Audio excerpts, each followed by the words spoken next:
I was an oak tree. It took 1,000 years to grow, and I've seen kingdoms come and go. I've seen the losers turn to lords and back again. I held the rebels when they hung them from my limbs. When men of fortune cast their futures on the sea, it's when they came for me.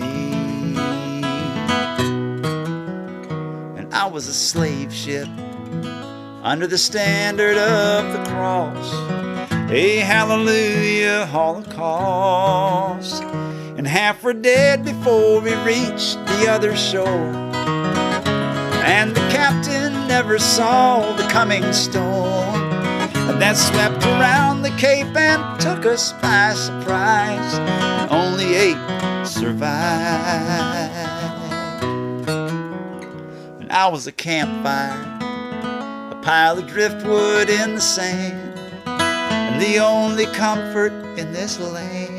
And 8 hungry sailors roasted acorns that they'd found, and left me burning as they stumbled toward the sound of a church bell ringing out above the ocean wind. And I was born again.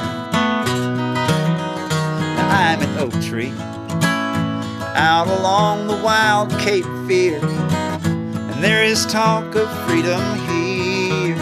Where is the kingdom that was here before I came? Where have the people gone who only left their names? A revolution's just a circle after all, and every kingdom falls. Now I'm an oak tree. It takes 1,000 years to grow. I'll see kingdoms come and go. I'll see kingdoms come and go.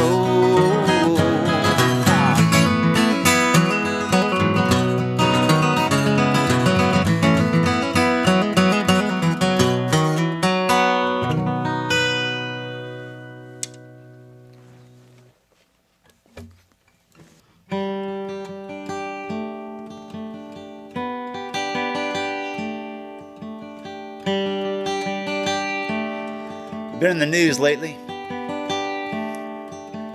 here around Chapel Hill, North Carolina, and the University of North Carolina that was open for a week. And they said, everybody who can go home, you gotta go home. In fact, that's where my exposure event happened. I think I dodged a bullet this time, we'll see. The University of North Carolina is the nation's oldest public university. It's the only state university in the United States to have graduated a class in the 18th century. It's still the most expensive place to park in the state of North Carolina. I'm going to take you out to the coast with this song, out to a beautiful chain of islands that we call the Outer Banks. Places like Currituck, Corolla, Manteo, Kitty Hawk,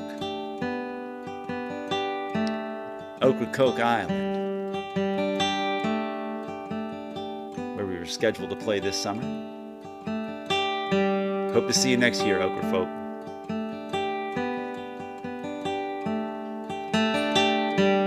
The whole area known as the graveyard of the Atlantic for all the shipwrecks that happened there. And as the Spanish made their way up the coast hundreds of years ago, they always had horses with them. Even Columbus had 34 horses on those first 3 boats coming across an uncharted ocean to invade America.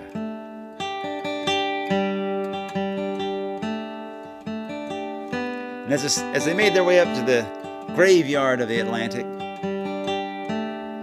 were surprised by storms and stuck on sandbars and shoals. And they would jettison their horses in order to make the ships light enough to move again.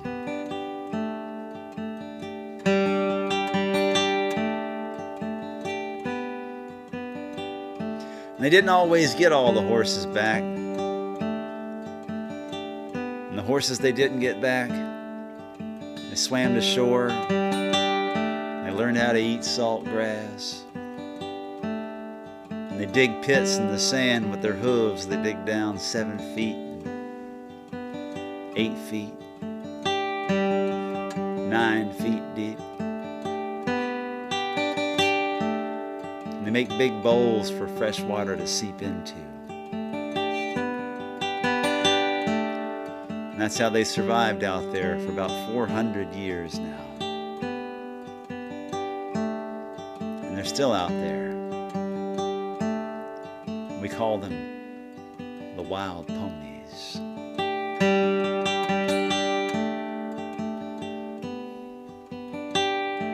She had legs like daggers and eyes like oceans, and her heart locked up in a hard combination. And I took her to the island to see the wild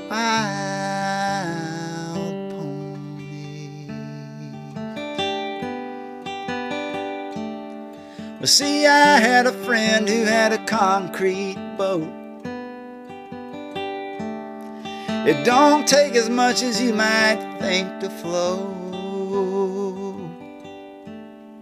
And he lived out on the island with the wild ponies. And we made a fire in the live oak trees and listened to the pirate breeze a-blowing,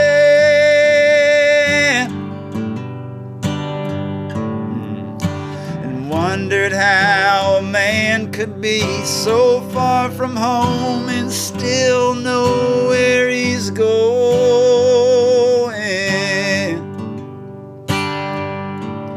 But she drifted down from a shipwrecked town and landed here on the Pamlico Sound. She'd heard out on the island there were wild ponies. Well, I gave all I could give to her, a chance to see what she had heard, and a night out on the island with the wild ponies. But she didn't stay here like she didn't stay there, always looking for somewhere a little greener.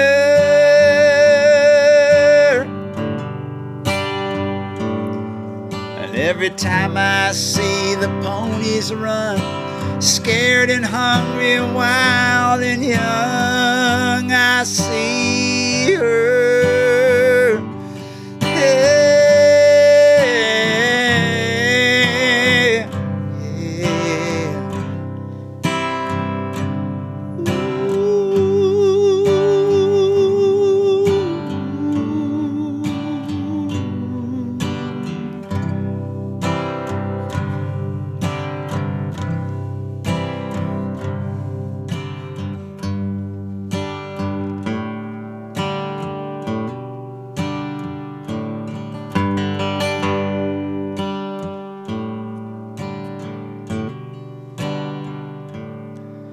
I heard somebody say she died, drinking one night on the ocean side. swimming to freedom like a wild pony. I wish her well, I wish her peace. Well, hey, it's got to be lonely to be so free. Always running like a wild